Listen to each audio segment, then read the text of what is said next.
Huh? Is this thing on? Welcome to the very first episode of the Late Early Arsenal Show. Okay, I think we need to get this thing started. It's totally my fault that we are late. So let's get the show started.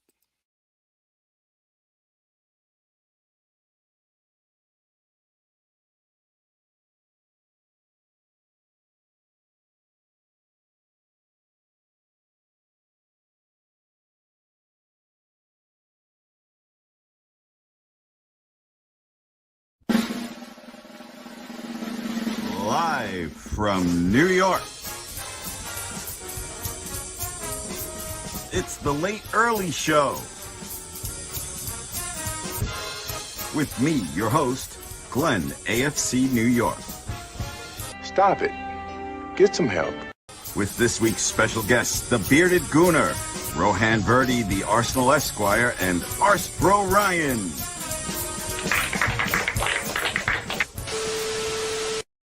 Welcome to all of you who are here live. Is there anybody out there? Bueller.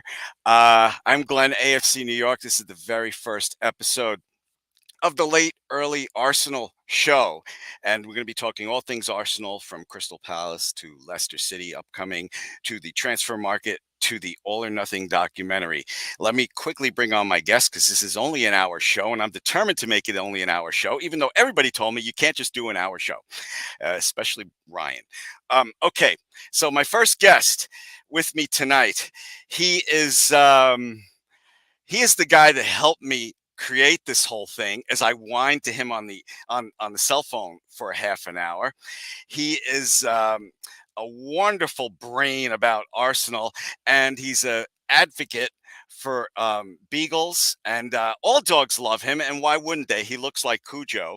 Here he is. It's the Bearded Gooner. Welcome, Mr. Bearded Gooner. Can I hear? Yes, sir. Oh, yes, okay. sir. What's going on, Glenn? Nothing much. I'm just very excited. How was your summer, BG? It is hot. I hate this weather. I would rather be shoveling 2 feet of snow, literally shoveling it, not with a snowblower. I'll break my back to shovel 2 feet of snow right now. It is so bloody hot outside. My chest, I've been so hot that my skin is melted. It now looks like a mudslide under my skin. You know, it's been so hot here in New York. I always wondered if I had to go a horrible way, whether it be summer or winter, I would take winter. It would be quicker, and because I am no good in this heat at all. My next guest, he's recently married, and you can catch him all over social media when his wife lets him. He'll talk to you about Arsenal all day and night, no matter how many times you threaten to kill yourself. It's Ars Brothers Ryan. That's his ear. Live? Yes, we're live. I finally did it. Nice haircut.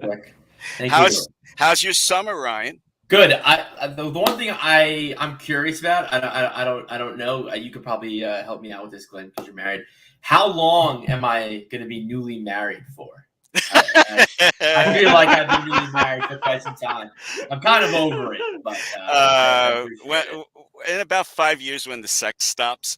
Okay, so no. You don't gotta wait 5 years. Fine. I hope Megan's not watching, but yeah. Okay, we're going to find out if she is, because that door's going to open in a minute. That would be awesome. The way you guys want to see my wife drag me off stage, I would pay money to see Ryan's wife drag him off. Okay, Rohan's going to be a little late, so we'll bring him in when he comes. So, guys, let's start it off right away. Crystal Palace, I would like one thing that you liked about it and one thing that you did not like about that game. We'll start with you, BG. One thing I liked, Martinelli getting on the score sheet early in this one. I liked the first 22 minutes. I liked the last 15 minutes once the subs came on. I'm giving you more than one thing that I liked. That's all right. Really, I'm used to. Boy, right off the bat here, I'm not really following the rules. What the hell? That's for me. That's for you. I thought I was going to use that one. I thought I was going to use that on Ryan. One thing you did not like. Everything in between the first 22 minutes and the last 15. Okay, I don't know. I know I wasn't the only one, but I was ecstatic at that game, and I was pretty well baked by the end of it. And I went on Arsenal Twitter to say how much I loved it, and I found a lot of people were, I'm not going to say negative because that's a bad word, but we're giving constructive criticism as to why they were not that happy with the game. Ryan, one thing you liked and one thing you did not like about that game. All right. One thing Or you can just break the rules like BG did. No, I'm not actually. Actually, I do have two things I disliked. One thing I liked, especially, and I mentioned it multiple times, is the helping out defensively that we did. There was a few times where, I don't want to say a few times, but there was one play in particular where Zaha would kind of dribble past Ben White, but Saliba was always right there.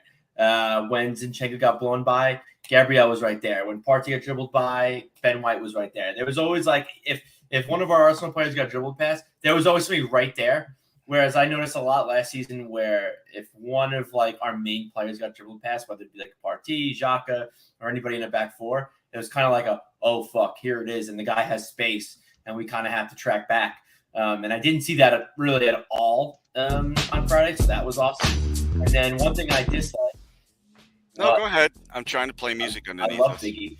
The one thing I disliked was I just feel like we didn't show a lot of versatility in the midfield. I think Odegaard, congratulations on him being our new captain.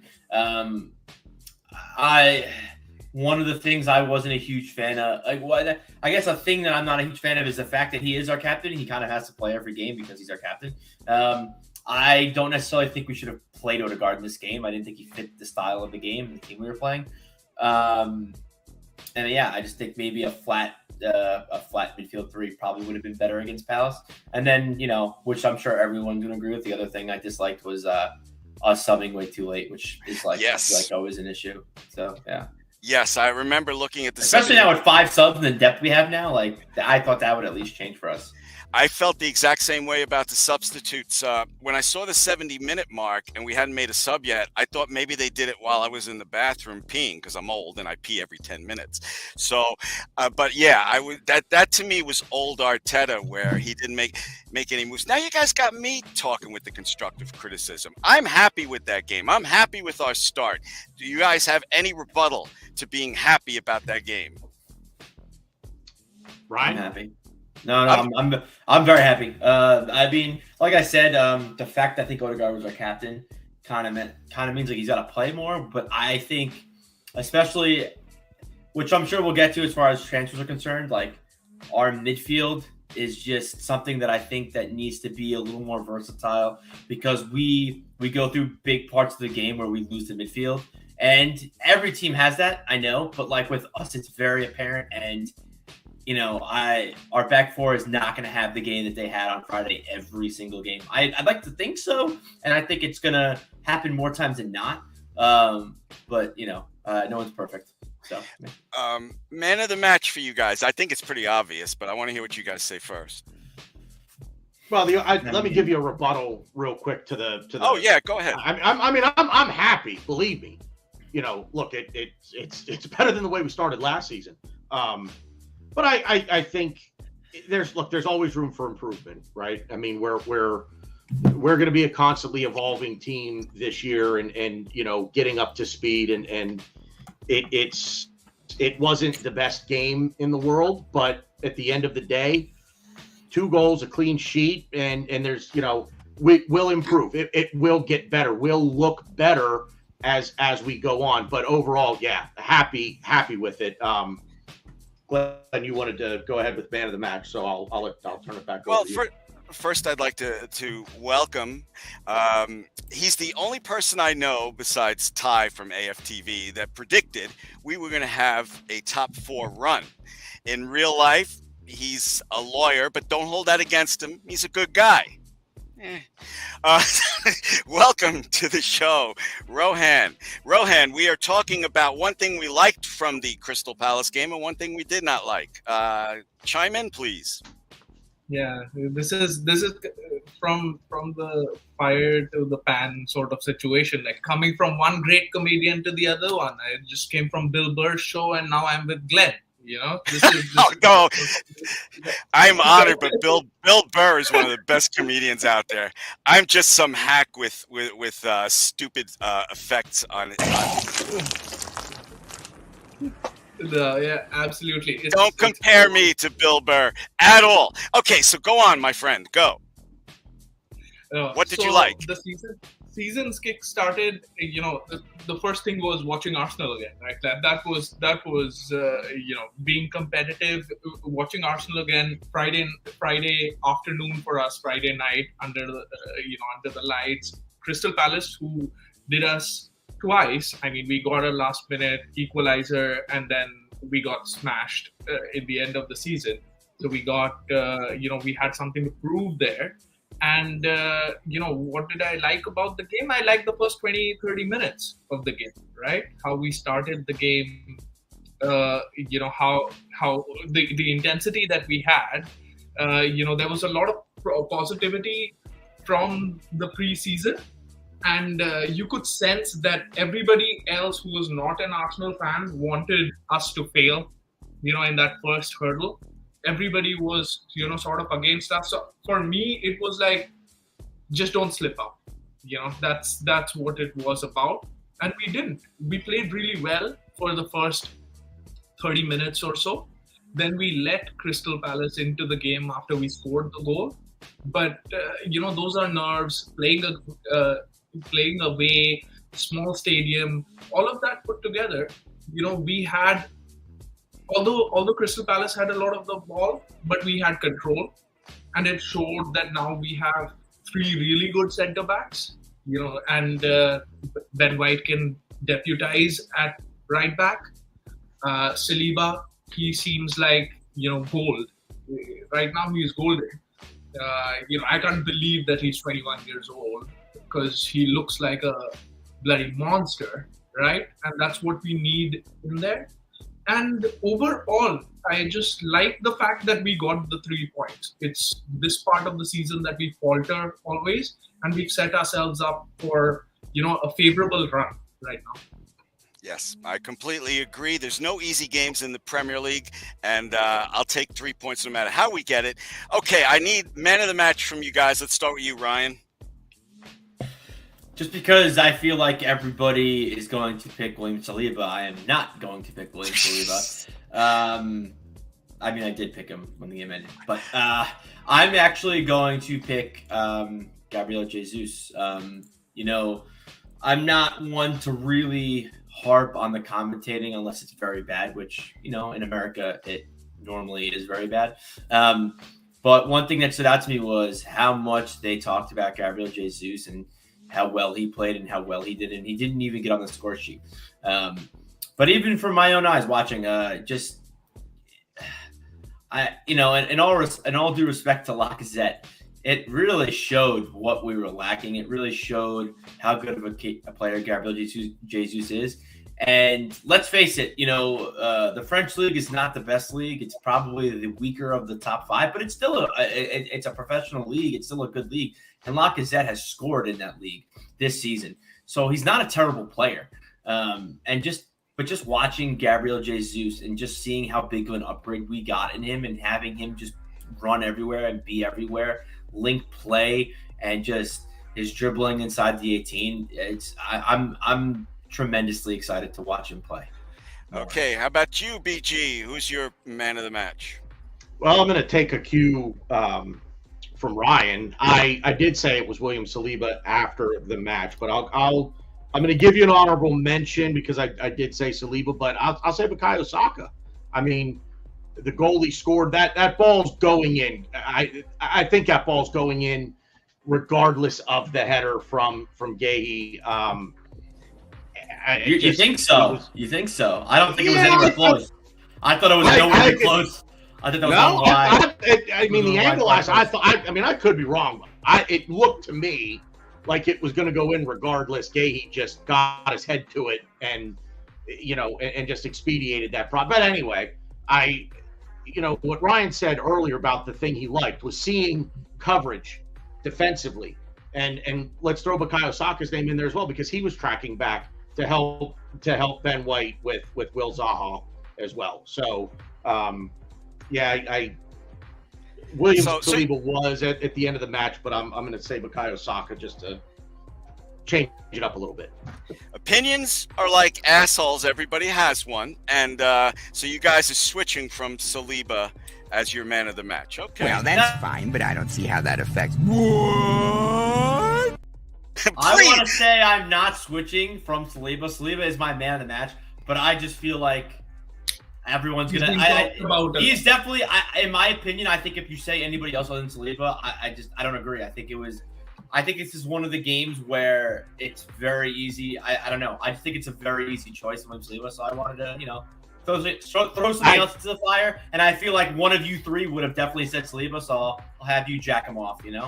Oh my God! All right. And it's funny because I was going to do the same thing that Ryan did. And I was going to say Gabriel Jesus. So thanks, Ryan. Okay.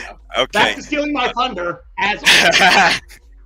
Okay, so Rohan, you're man of the match. See, for me, it was boring pick. It was Saliba, right? Like he got the plaudits. Our attacking players, I don't think after the first 30 minutes they really clicked. Odegaard had an off game. Gabriel Jesus was really good in the first half. In the second half, I think it dropped off a little bit, but he was good nonetheless, right? He shows the difference between what him and Lacazette is, because he has that link-up play, but he has the pace to get into the box as well. That's the difference between Gabriel Jesus and Lacazette. Lacazette seemed like he just couldn't run to get into the box, and Gabriel Jesus has all the pace in the world. He'll close down, he'll come, link up, and then he'll be the first person in the box as well. So Gabriel Jesus was good, but Odegaard had an off day. Saka, I felt like he had an off day as well. I think that he was kind of doing a little bit of defensive work on the right side as well with Zaha. So that's the reason why. Not that he played terribly, but he didn't have that attacking output that you now really expect out of Saka. Martinelli was. I felt like Martinelli came in centrally when Saliba when Gabriel Jesus was in midfield, so he was good. But for me, it was Saliba's performance, the defensive performance that was really good. A couple of great saves by Ramsdale as well. And if I was to give the man of the match to anyone else apart from Saliba, then not that we have to, but second place would be Zinchenko for me. The way that he played, he always wanted the ball to go forward, the way he was passing, etc. All of that was really good. Defensively, a little bit short, I would think. But, the way that these guys came into midfield, you can see that Arteta is trying to do the Pep thing, right? And Zinchenko is the guy with that passing range to do that. So Zinchenko was really good as well. For the first goal, he was in the right place to get that assist for Martinelli. So overall, Zinchenko was quite good. Okay, Lester is next, and BG, I'll start with you before Ryan steals your thunder. I don't know, what do you want from me here? A little preview? Where are we at? How do you feel about the game? Is there anything that, you were looking for in the game? You don't have to give a complete, absolute preview. I just want to know how you're feeling going into the game and maybe what you're expecting. I feel good. I am hopeful, and I'm looking forward to seeing. I want to hear the crowd. I want to feel the energy of the crowd in the stadium through my television. I'm curious as to how the crowd is going to be first game of the season. All of the expectations and top four run. I've seen Dark Horse to challenge for the league title this year. So, is the crowd loud and engaged and involved right from the first kick of the ball? One thing, nobody knows where the Yuri Tielemans thing is going to end up. I'm a little, if he does show up here, I guess maybe I'm a little confused as to why we would let him play against us in this game if we do end up bringing him in. I feel like not getting this business done before the game would indicate to me that he's not going to be an Arsenal player this year. I have that feeling. Tom from the Gooner Talk is convinced that Arsenal is going to sign him next season after his contract runs out. So, and he's very reliable. So that's where I think I would go. Ryan, how do you feel about the Leicester game, and what are you looking for? Listen, I am 100% confident that Yuri Tielemans is going to be at the Emirates on Saturday. I can guarantee it.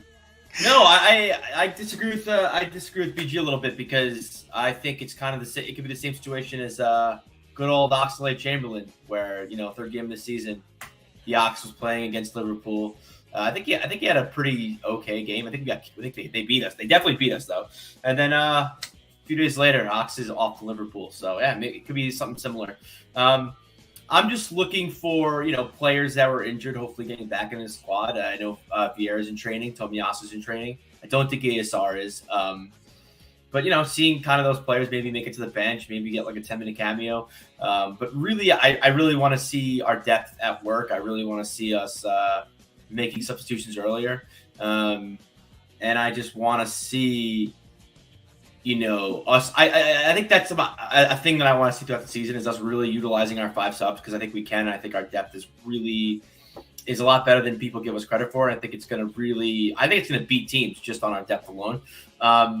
So I really want to see us utilize that, and with those subs, I want to utilize our versatility and changing our attack, being fluid in attack, yet still keeping our defensive shape. And yeah, hopefully we can get Yuri Tielemans, which is, I'm sure, something that we will talk about a little later. I can't believe I've gone through 2 Arsenal supporters and not heard the word confident yet. Rohan, how are you feeling about Leicester? Confident. So what I want to see is goals. I want to see goals here, because this is a Brendan Rodgers team, right? They will concede for fun. That's how they played against Brentford. I expect them to be attacking as well, but I expect our centre backs to get something in goal, because they're shambolic in defending set pieces. And just overall, I'm expecting a more fluid performance than Crystal Palace. I'm expecting a win. I'm really going in expecting a win, which this only last season was when you could feel that confidence that you would win against Leicester, because Leicester had been a good side before that. And last year they've had their injury problems, etc. This year, again, I don't think it's completely sorted out. A few heads have been turned, right? Like Tielemans, it's the Johan Kabay situation. You remember when his head was turned and he couldn't play against us and things like that. So it seems like that sort of situation. So it'll be an indication if he's not in the starting lineup, right? If he's not in the starting lineup, that kind of may indicate that he's coming, his head has been turned.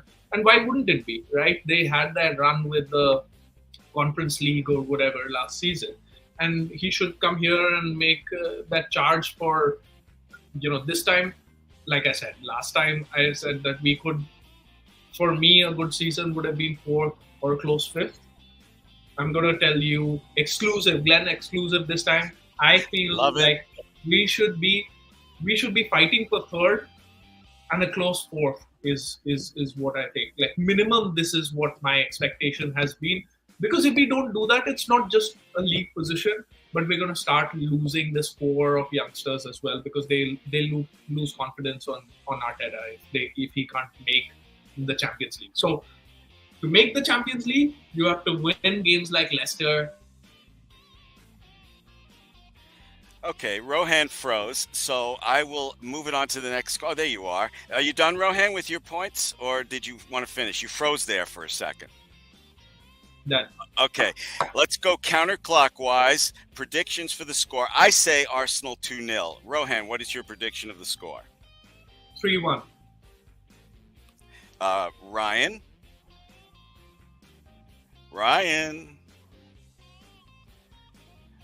All right, you, BG. Oh, Ryan, you're muted. Fuck, I know. See, I had this dialogue, and Glenn answered me as soon. I said I was going to say 3-1, but I'm not going to say it. And Glenn's like, okay, BG. I'm going to say that we are going to win. I said this about our game against Palace, and fuck it, I'm going to say it again. I think we're going to win a convincingly. We're going to win 2-1. All right, and BG, your prediction, please. And I'm worried because you just blurt out what's on your mind at the time. And if you say they're going to lose, I'm going to delete your little square. What is this, Hollywood Squares? I don't know. Glenn, you and I are probably the only two that even know what Hollywood Squares are. 3-0 to the Arsenal. Okay, excellent. And I will second Ryan's thought in convincing fashion. Well, 3-0 is a little more convincing than 2-1, but okay, yeah, sure. All right, let's 2-1 sounds like some squeaky bum time to me. I think we're gonna be up 2-0, and I think Vardy's just gonna put in a goal like with 20. That's when it starts, man. Like left. the last game also at 1-0. I don't know about you guys. Like I was feeling it. Like they could have got something back, and we would have been like. This Arsenal team since probably 2/3 of the season in last season, or maybe even halfway since last season. I just don't. When we take a 1-goal lead, I had never really felt worried like I used to. I think we're a different team now. And it's funny, I would say probably since the Palace game last season where Lacazette came on and we ended up tying after being down 2-0. I think after that, when we go up 1-0 and we play the way we've been playing, yeah, we have shaky minutes, but every team has that. Every team has their 5-10 minutes of good football, no matter what. It could be Liverpool. It's funny enough, I remember saying this the week Liverpool played Fulham. And Fulham ended up tying Liverpool, not this season. This was, I think, 2 seasons ago when they were in the Premier League last. And Fulham, I believe, beat Liverpool. And Liverpool dominated the game. But Fulham just had 5-10 minutes of just good football, and they won. And I just think we're a team that's going to have those minutes of football actually count. And, yeah, sure, the other team that we're playing will have that football. But I think, with our back four, with Ramsdale, I'm not. Their 10 minutes of good football is going to be shut down by our defense. So yeah. I want to go back to something that Rohan said before about missed chances. I feel that we could have beat Crystal Palace 4-5-0. Agree or disagree? Anybody? I don't think it was that sort of a game. I think it would. What I was feeling was that, and I don't know. I have this confidence in the defense, but you never know. It's the Premier League, right? Any team can create a clear-cut chance, and they did with Eze, right? They had that clear-cut chance. They had a couple of other chances in which Ramsdale made saves. There was a header which they made directly to Ramsdale. It could at any point become 1-1. And right now, watching that game and how Crystal Palace was on top of us for the end of the first half and going into the beginning of the second half, I didn't have that confidence that we'd be able to pull something back if we went 1-1. That was the issue, right?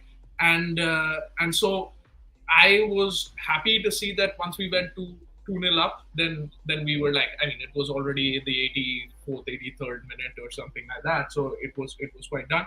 But to me, it seemed like the players had in mind that it's fine, that let's not lose this game. Okay, let's move on. I know we have a lot of time in the transfer market. There is no panic or anxiety on my end. Do you guys think that this Arsenal team is deep enough, as it is right now, to contend for top 4? Because I'm worried if Jesus gets hurt, I'm not completely sold on Nketiah. Forgive me. He's done an outstanding job as a youngster, but I'm a little worried about him being the insurance policy. Is this team deep enough to make a top 4 run as it is right now? Let's start with you, Ryan. Yeah, I definitely think so. Obviously, the elephant in the room. Injuries are always a thing. They're a thing for us a lot. So injuries can definitely stop that. It stopped us from getting top 4, if you ask most Arsenal supporters. But yeah, I think it's achievable. I predicted us before the season that we would actually finish third just because of the shit shows that are Chelsea and Man United. I think they're both. Man United is where we were 2 seasons ago. Chelsea is where we were probably like 4 seasons ago before we really hit 8th place. They're probably going to hit rock bottom soon too, and they're going to be Man U of 2 seasons ago. But I mean, who knows? Transfer market's still open. Chelsea could pull their head out of their ass. It's very possible. Man U, they're just honestly, with all due respect, I think Manchester United might be my favorite football team to watch, just because of how big of a train wreck they are, and because of the signings that they brought in, the signings that they're planning on bringing in. It's a mess, and I'm here for it. But yeah, I definitely think we're deep enough for sure. BG, is this team deep enough as it is right now on this date, on this night? Is this team deep enough to contend for top 4? Yeah. And let's not forget too that we haven't really seen Fabio Vieira play any sort of meaningful minutes, unfortunately. I think that would be, a pretty big question. The midfield is the biggest question mark for me. Yeah, to quote Rowan earlier, was squeaky bum time. If Gabriel Jesus were to go down with an injury, it would be a little bit of squeaky bum time with Eddie and nobody behind him. But let's all knock on wood that we have one of the healthier seasons of clubs in the league, and a markedly healthier season than we've had in years past. But as it's currently constructed, with all parties, everyone involved being healthy, yes, I think we're deep enough to make I'm going to take it a step further than Rowan, and I'm going to say that I think we have enough depth to make a run at the league. Wow, you are so confident. I'm not used to that from you. I'll second that. I agree. But again, I second it on the fact that it depends on injuries. I think if a few it players always does. I think City's got great depth. Don't get me wrong. I think Liverpool and City are 1A, 1B. I think Liverpool's going to win the league. I think City's going to come in second. But I think if they have, if Jesus gets injured, yeah, we're fucked. Van Dijk got hurt for Liverpool, and they still made Champions League. They finished 4th. They got 4th the last day.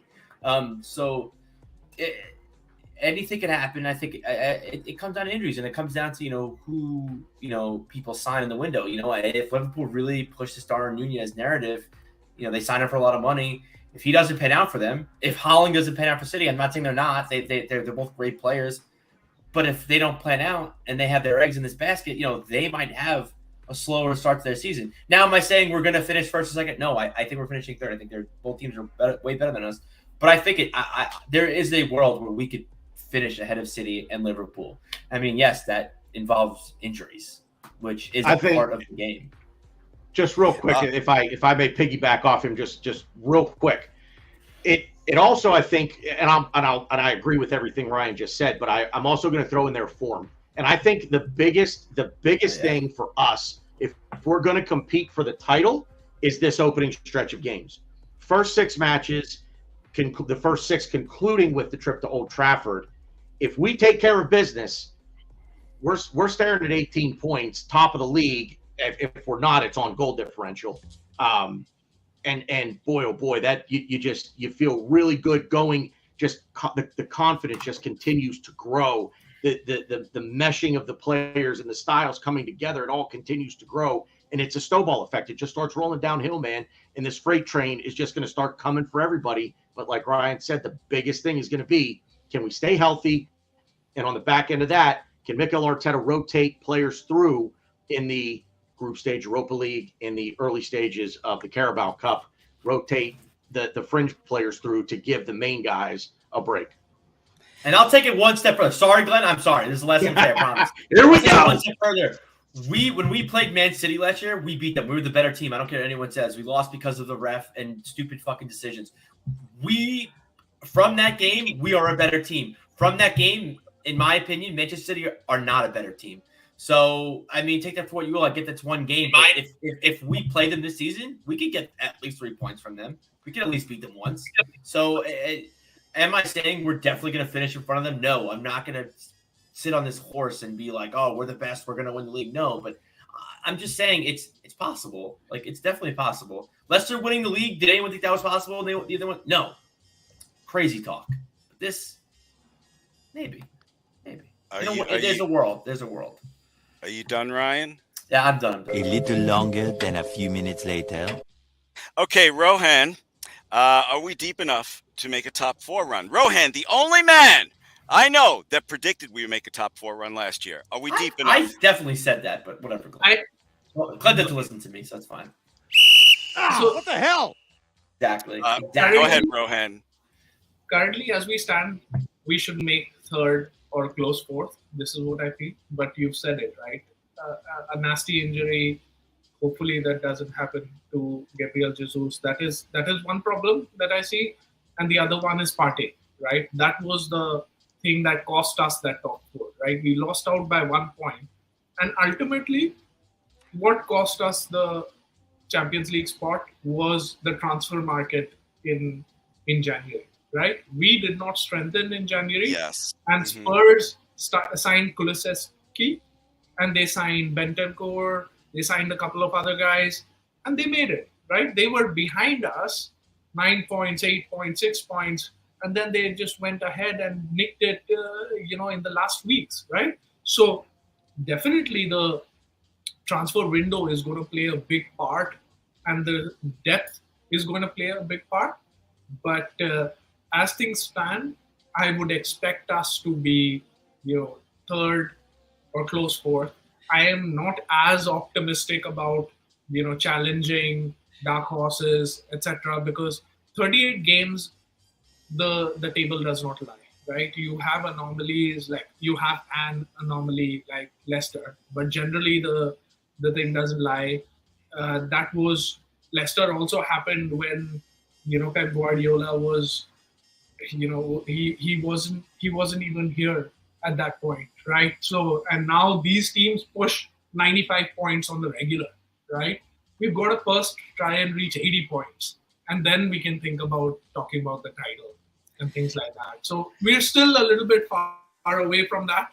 We've got to win the games that we should win, those 6 games that BG talked about, and then we've got to sort of get into the habit of winning against the big 6, right? Because we didn't really have a good record against them. We lost both of them against City. We lost both of them against Liverpool. We won one against Tottenham with the previous manager. We lost one while winning against Manchester United away. Things like that. These are the things that cost you, right? We got annihilated by Chelsea in the second, third game of the season.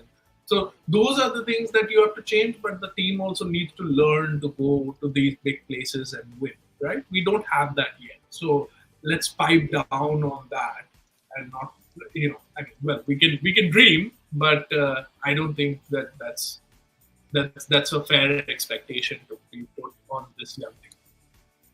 Okay. I am really, really shocked that all 3 of you say, if we don't get hit by injuries. What the hell is even that? We always get hit by injuries. All the time. I'm very surprised that you guys are so confident about this. I've been shaking my head like a bobblehead at most of the things you guys have been saying right now, but I completely disagree. So let's go back to the transfer market right now. Arsenal, last I saw, said we got to sell some players before we get anybody else new. So let's assume that they're going to do that. Who would you like to see go? We start with you, BG. If anybody, maybe you don't want to sell anybody. I mean, I think a couple of players would need to go. I'd sell Pepe. I just don't see a way back for him at this point, despite I've said about Pepe this summer, he could perform for us in the Europa League. There are some players in the world that I think are just better suited to playing these international games. And I don't mean, country international, Europa League, Champions League, what have you. I think he's one of those players, but I just don't know that he's going to get a way back into this team. I don't know that Mikel Arteta trusts him. So I would be looking to move him on. But, I mean, there's not even been an echo of a rumor that he's going anywhere unless you guys have heard something that I haven't. But I've not heard anything about anyone even sniffing around Pepe right now. As much as I hate to say it, Reese Nelson would be another one, but Reese Nelson just has that one thing that can't be taught, can't be coached. You're either born with it or you're not in that speed, and he has it. I just feel like there's if I were Mikel Arteta, I'd be turning over every stone to try to figure out a way to implement him into this squad, into the 25-man squad. So, and I think Ryan might agree with me on this as well. I don't want to see AMN go anywhere because I think he might still be one of the best athletes that this club has, pure athletes. But I don't know where he's going to fit in either. If we bring, especially if we bring in another midfielder, I don't see where AMN would fit in. So those would be the three guys for me. Okay, let me do a follow-up with you, BG, which is what position, if we're only going to solve one, if we're only going to get one more player, what position do you want to address? And then I want the Ryan and Rohan to answer both of those questions also, please. Midfield. I think we have enough attacking options, and if you've ever watched a show with Ryan and I, we've talked about the pinwheel of death, the circle of chaos, whatever you want to call it, the organized chaos, if you will. But I think we have enough in attack with. You're going to introduce Fabio Vieira into the mix as well. He can play out wide on the right. ESR is going to come back from injury. And we've seen it with Jesus and Martinelli. Rowan, I think you said, Martinelli would drift inside to his right, and where Jesus would drift out or drift back or drift out. So I want to solve the midfield problem. That is, we cannot, and we saw it last year. We need to bolster it. We need reinforcements in the midfield to protect against injury, to protect against a bad run of form, to protect against the inevitable 2 or 3 red cards that are coming from Granit Xhaka this year. It's going to happen. Bolster the midfield. Sorry, long-winded. Okay, same 2 questions to you, Ryan. Arsenal say they have to sell before they're going to get anybody else. Is there anyone you want to see go? And what position do you think we need help in right now, this season? And don't make me press the button early. You might have to. All the players I want to sell. Let's see. No. So I actually did write down all the players I want to sell. So I want to sell Runnerson, which he's linked to him. He's still here? Yeah, exactly. Bellerin, which that's a whole fiasco in itself. Pablo Maria, it looks like he's going to Serie A. He's been videotaped on his way to Milan getting his medical. I wrote Cedric as a player. I don't want him anywhere near us, but I hear so many good things about him, in the dressing room, and how funny he is, and how knowledgeable he is. You what? Cedric? I forget. I want to say it was Eddie Nketiah that said he's the most knowledgeable and smartest player at the club, which is weird. But I don't know. I just don't want him here. But then, there's always that thing where you never want to sell a player that the dressing room loves because it could bring kind of the team down a little bit. So, okay, fine. I guess I'll handle Cedric here. AMN, I actually do want to sell AMN, Tanner. I'm sorry. As much as I love him, adore him, I think he's the most athletic player, and I think he helps our midfield tremendously. He can't pass the ball well. And Arteta just doesn't like him. He's got an attitude problem. Something's going on with him. He didn't even make the bench against our game against Palace. I mean, there's no point trying to force him. Arteta doesn't want him. And then I wrote the last player was Pepe and that's because of Reese Nelson. I think Reese Nelson can be a better player than Pepe. I'm not saying he is right now. I think Reese Nelson has the potential, and I think Arteta sees that in him because the reports are saying that Reese Nelson is getting a second chance here, not going out on loan. I think he's going to be great for us in the Europa League. But I wouldn't be upset if Pepe stays because the last time we were in Europa League, we used Pepe a lot. And again, I bring this up, I feel like a lot when we talk about Pepe, and it's kind of like a participation trophy, but whatever. But Pepe was the player of the group stage in all of Europa, the one season we were there. So he's a good player in Europa. So we could play him, and he could do good things for us there, and help us out if no one wants to buy him. And then who knows? Maybe in January someone will buy him, or we can loan him out for maybe an obligation or an option. But yeah, that's my list. And if I had to pick one position, I want a new left 8. I think, can't believe I'm saying this. I think Xhaka has been great. I think he's been a really good player for us. I think he's gotten so much better under Arteta. And again, I think he falls in the Cedric category, where I think he's a very knowledgeable and smart player. And I think a lot of us have seen that in the All or Nothing show. And he's a leader. Let's face it. He's done some things with the armband, but off the pitch, he's a leader, and people do look up to him. So I respect him, but I just think we can upgrade on him, and I think we need a player that starts for us in the left 8, whereas Xhaka can come off the bench, and Xhaka can play that Cedric role. Xhaka can play the dad role, where he sits on the bench.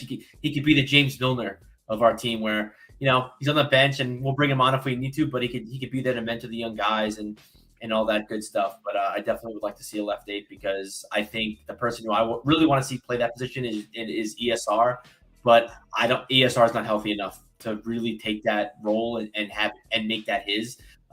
So yeah. All right. If Xhaka adopts that El Neni attitude of, I'm all about the team, just let me know when you want me in, coach, I'll give you 110%. If Xhaka is like that in his brain, then I might be able to deal with him. Okay, so Arsenal say they have to sell before they buy. Rohan, is there anybody you would like to see go?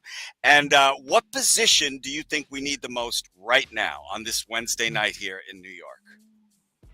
Yeah, so I think Pepe should go. He's the obvious one who can get us some money, right? Because we're the worst at that. We let Leno go for like 4 million or something, and then add-ons, like that's a joke, right? And Torreira's gone, Murray is gone, some of the others, Runnerson, this guy Hector Bellerin, all of these guys will go, and that's fine. Pepe is the real guy who can get us some money, maybe 20 odd million. And what we need to solidify is the midfield. And in midfield specifically, I think more than Granit Xhaka, an upgrade on him, what we need is somebody to deputize Partey. That is what we need. Because I feel like Zinchenko can play that Granit Xhaka role now. I feel like he has that passing range. He has that that awareness to play in midfield. But that sweeper role that you have with Partey or somebody like a Kante, etc., is a very specialist role. And when you don't have that, you don't have cover there, right? We've got a lot of these amazing talents going up front, Fabio Vieira and all of these guys. Tielemans also, if he comes in, I don't know if he's the answer to. He's probably more of a replacement for Granit Xhaka and not for Thomas Partey. And for me, that was the position that cost us the Champions League spot last season, and that's what I would want to upgrade on. So that's the one position. Okay, before we finish talking about the All or Nothing Arsenal documentary, I see there's 65 comments in the comments section. Guys, this is my first show, so I have this whole menu out where I'm clicking stuff, and I cannot see your comments. I promise you, the next time we do this in about 10 years, I'm going to be able to see the comments. So please forgive me. That I'm not seeing the comments and acknowledging anything. I will acknowledge all of you afterwards. I'm just, I'm kind of up there in years. Go to hell, you old bastard. I greatly apologize. And I realize for the younger Gooners, you probably feel like you're Skyping your grandfather on his birthday, but I really appreciate you tuning in. Okay, let's get to the All or Nothing documentary. Let me just give you a quick impressions first, and then we're going to go to you, Rohan. I am, look, I'm worried that Amazon is going to screw up Lord of the Rings when they do their series in a couple of weeks, but they are doing, in my opinion, a phenomenal job with this series. And I'll add more stuff later, but it's about you guys. Rohan, have you watched any of it? I know you're a lawyer, you don't have much free time, and you're married, so you probably have no free time. I wander in the nights. And I watch every show, all of you guys, everything that's possible, and doing all of that. So yes, I have seen the first 3 parts, and I think the second 3 come out tonight, right? Yes, they're up already. I saw it before the show, but there was no way I was going to watch it. Right. So I saw the first 3 the day that it came out, in fact. So and really enjoyed it. I thought that we were going to get a little bit more tactically, because it was a bit funny also. All of these, team talks, etc. I felt like it was not really as intense that I was expecting. That drawing of that heart and the face and like the fans, like that is just genuinely funny, right? And everybody keeps saying that Arteta has this brain to analyze things, etc., etc. And then I had seen the Spurs documentary in which Mourinho was there, and there was one part where he says that in training, where he says that Pogba is going to play this ball to Rashford or something, and that exactly happens in the game. So I was waiting to see something like that, right? Like, but that hasn't happened. The most the rallying cry that came before the North London derby was toward our photographer. So but overall I like it. They started off well with the first 3 games, and emotion was out, right? Where Arteta, and it was quite insightful as well, because Arteta is an honest guy with his team, at least, and it came out, right? But he says that the only time that I hid on the pitch was at Anfield. And I remember that game. That was the game in which, like, we were actually chasing the title in that season, and then we got demolished, and it was like March or something where we fell apart. Martin Skirtle scored the first goal. We lost 5-1, and that was the game that he was talking about. So I clearly remember that from the time where I was thinking maybe we could win the league, and him talking about it. Some of his things didn't come off as well. It's a little bit of comedy about this "you'll never walk alone," playing that on the speaker, but then going and getting smashed 4-0, right? Like that's what happened. But overall, I feel like Arteta put himself out there. Was anybody else surprised how many F-bombs Arteta drops? Yeah. BG, have you seen any of the documentary, and what are your thoughts? I've seen the first 3 episodes. I think it's been, for the most part, I think it's been very well done. I pretty much agree with everything Rohan just said, to be honest with you. You've got some of the, the comedic moments that we're not expecting. But I feel like Arteta is not a rah, shish boom bah kind of guy where he's going to get in your face and yell at you. I feel like he's just going to eviscerate you with words and that silky smooth Spanish accent of his. But I was definitely surprised at the number of F-bombs that he dropped. He doesn't strike me as that kind of a guy, but no, I'm happy with it. I'm looking forward to watching the next 3 episodes, and it actually got me to watch. Here we go. The American with the American sports reference. I've never seen a minute of the Hard Knocks episodes on HBO of any of the NFL teams that they've done, but I watched the first one on the Detroit Lions last night. And the only reason I watched it was because I was like, I wonder how this compares to the All or Nothing documentary with Arsenal. So overall, I'm pretty happy about it. I'm really looking forward to seeing the rest of it. Ryan, I'm going to come to you in a minute, but I wrote down a couple of things when I was watching the documentary. First of all, if you're turning in late, what's wrong with you? And I love it. Okay, I absolutely love it.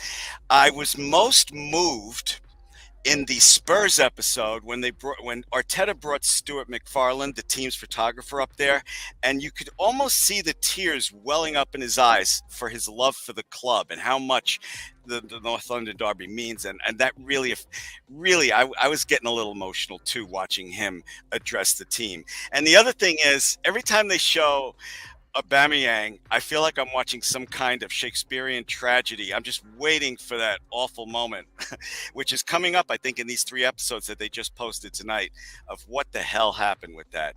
Ryan, what are your thoughts on the documentary? Have you seen it? It's what I'm most excited about. Yeah, no, I have. Yeah, it's good. I enjoy it. It's good.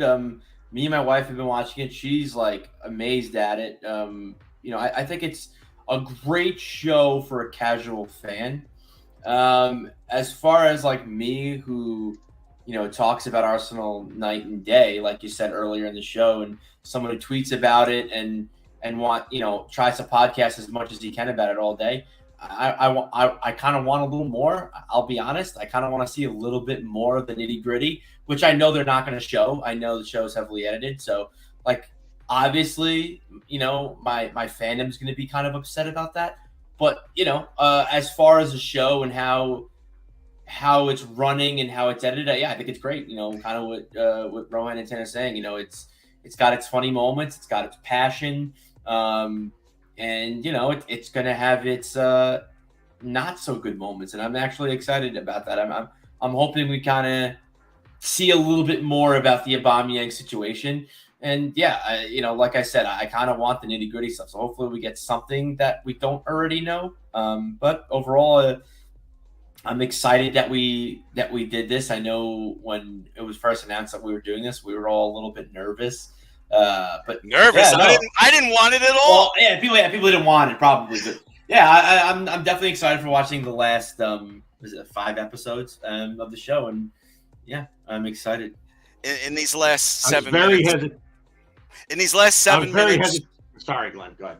I just want to say, and then you can go, BG. In these last 7 minutes, it's just a free-for-all. I'm not handing a baton question to anybody. I just want to point out something, as you said tonight several times, BG. It's the drinking word, the drinking game word. I want to piggyback off of something Ryan just said. When it comes to TV and reality shows, I'm telling you right now, I know firsthand 70% of it is staged and fake bullshit. With a documentary... Tell that to my wife. With a documentary... Okay. She loves The Bachelor, Bachelorette. Shit's fake. Come on. Anyways. With the documentary, there is some control. Like if Kroenke says something bad, he's going to say, edit that out of there right now. So I take any scene with Kroenke in it, as with a grain of salt. But one thing that bothered me, and we were talking about something that bothered you earlier, I didn't like the first episode when Ramsey arrived and they showed the absolute worst of Arsenal Twitter as an example. And I'm like, 99.9% of fans do not say stuff like that to the players of the club or anybody. So I was a little annoyed with that. I think you meant Ramsdale. Oh, Ramsdale. What did I say? Ramsey? And that's the one thing. Let's scrub Aaron Ramsey off this because, on Reddit, on social media, everyone's excited that he's scoring for Nice when he signed for Nice. Great. He's this, whatever. Anyway, I'm sorry. We're talking about Arsenal.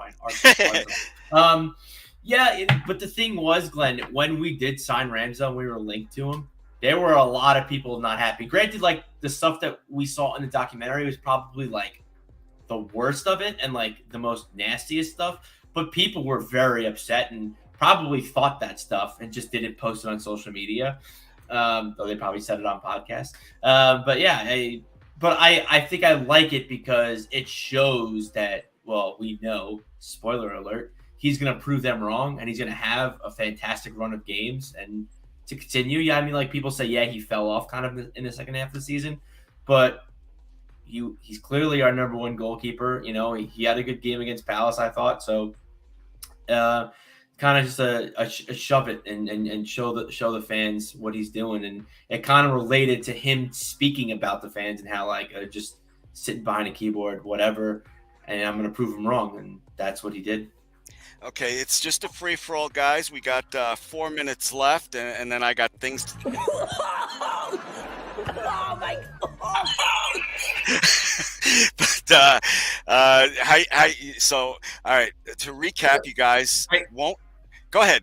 Go ahead, please, Rohan. No, I think that since I've taken the credit for saying that we would have finished a top 4 or had a top 4 run, I must also say that I was very critical of the signings that we had made in the beginning of last season, because I felt like all of them were sort of bench fodder and second fiddle, and including Ramsdale, right? Ramsdale, when he came in, everybody did think that this guy's got relegated twice. He's got the worst save percentage of any keeper, etc., etc. Like everything was coming out, right?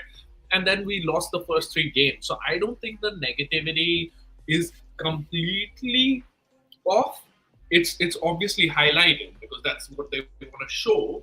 But I think the fans were angry after the first 3 games, and boy, we turned it around, and it was a hell of a season. I enjoyed the season.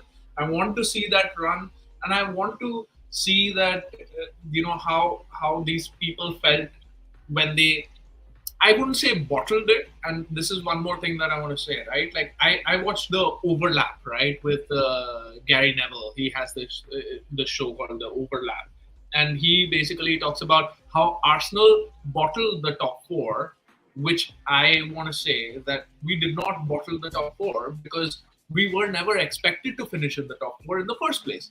He said that our signings were, there was no direction. They didn't know where it was going. So nobody thought that we were going to finish in the top 4. After 3 games, we were bottom of the table. Spurs were top of the table at that point. And then we brought it so close to 1 point at the end of it. So we didn't bottle it. But I want all of these players to see it. It's the documentary is good that we've documented what has happened. They can watch it. They can feel what they felt again, and then go in for this season. We didn't bottle it at the end of the season. We bottled it in games like that 3rd episode at Everton. I completely put that game out of my mind, and when I saw it again, it hurt my stomach literally. Where we blew that 1-0 lead and lost 2-1. So it's a long season. Every game matters, and I don't think we bottled it. Just at the end of the season, and that's the only part that hurts. Seeing all those drop points in games in this documentary. Okay, hey. It's we got 1 minute left. BG, Ryan, Rohan, any final thoughts? Yeah, go ahead, Rohan. You have to raise your hand. I'm not. No, BG. He didn't. Oh, he BG. didn't That's fine. I'm just looking forward to the season. I want to thank Glenn for giving me the invite here, having me on. It is a pleasure to be back with you, gents, after a hiatus, and hopefully we can do it again soon. I'll take the mantle, so to speak, here from Stan, and shout out the chat, everybody that was in there. Ray Anderson, why not Spursy? Mikey Hers was in there. I did see Gary with Don't Waste the Tweet was in the original the broadcast location. I don't know if he joined us in here. Greg Ramjohn is out there. But thanks to everybody for being here. Make sure you drop a like, hit the subscribe button if you haven't done so already. Gentlemen, thank you. Looking forward to the season. Let's do it again soon. Any final thoughts, Ryan? Yeah, I just want to shout out to my friend Connor. He was in the chat. And yes, I did say he could shove a carrot up his ass for listening. Yeah, you can read that comment, Glenn, when you see the show later. When I see lube it up with mayonnaise, Connor, because he's always talking shit. Yeah. If they have 100 injuries, we're going to finish ahead of Man City. You could quote me on that, Connor, you piece of shit. Anyways, Glenn, I'm excited. I'm excited that I got to share the space with you. Dudes, I'm so happy that you said yes. Yeah, I can't wait to do it again. And I'm excited for this season, and I'm happy that I could talk about like actual Arsenal games and actual substance, not tier 5 rumor in Turkey that we're gonna sign someone in Spain. So yeah, this is great, and hopefully we have some more outgoings and more signings before the window shuts. Amen. Rohan, any final thoughts? And thank you for the invite, Glenn. I'm My happy to pleasure. see you, see BG and Ryan. I mean, you guys are Twitter family, and so are the people in the comments, right? So it's great to see everyone out there. It's been a while since I podded, so great to come back and talk about Arsenal with like-minded people and knowledgeable people like you guys. So enjoyed it. Thank you. Thank you very much. What the hell? That's a wrap on this show. I thank everybody who watched it live. I can't believe there's 89 comments in there. That's outstanding. And I love you all. I really do. Thank you so much. Thank you guys for being on the show. And this was so much fun. I think I'm going to keep with my bi-weekly thing, but I'm going to keep making my dumb videos. So don't worry about that. I just needed another outlet because I'm married with kids and I have no life. Somebody come over here and get me the hell out of here, please. Also, Okay. real quick, I just remembered. Go check out Arse Bros. We are back. I don't know how much I'm going to be really on their podcast because they stream at 6 a.m. for me. But they usually go up at like Tuesdays at like I think 11 a.m. UK time, 8 p.m. Australian time. Definitely check out Max, Darren, Mike, Toby. Hopefully Toby comes back. I missed that fucker. And yeah, check us out. Hopefully I'll make a few shows as well. But yeah, check out the Arse Bros. Thank you again, everybody, for watching. We'll try and do this bi-weekly, but I really enjoy making those videos, so I'm not sure yet. I can't commit. Thank you so much to Bearded Gooner, Arse Brothers Ryan, Rohan Verdi, the Arsenal Esquire. I forgot to put the Arsenal Esquire in the opening credits, and he yelled at me through DMs, so I'm sorry about that. I'm sorry about that. Guys, take care, and come on, you Gunners.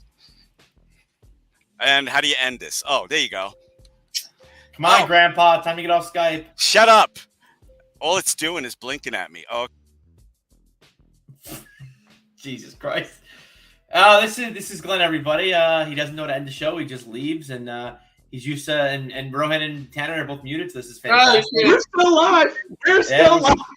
So someone could probably, I don't know if someone want to. The funny part is, if we message Stan, he's probably going to be in bed right now. He logs off all social medias, and we'll probably be live for another 10 hours until he wakes up. So yeah, Break YouTube. You're probably. This is great. We're let's go. I'm gonna call Glenn on air and just be like, "Hey, dude, you just left. It's still live, and we're hanging out." See if he picks up.